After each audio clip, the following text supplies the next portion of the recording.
கடவுள் என்பது மனிதர்களை பல இனங்களாக பிரிப்பது அல்ல. வாழ்க்கையில் கஷ்டப்படும் மக்களின் முகத்தில் சந்தோஷத்தை காண விரும்பும்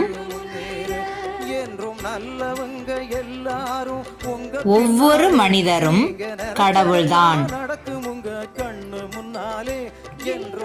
சாத்தான்கள் மனிதர்களை துன்புறுத்துவதற்காகவே வானத்தில் இருந்து இறங்குவது இல்லை.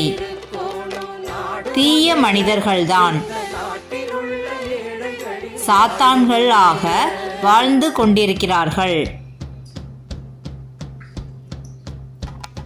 அப்பாவி மக்களை கஷ்டப்படுத்தும் ஒவ்வொரு மனிதரும் சாத்தானுக்கு சமமாகும்.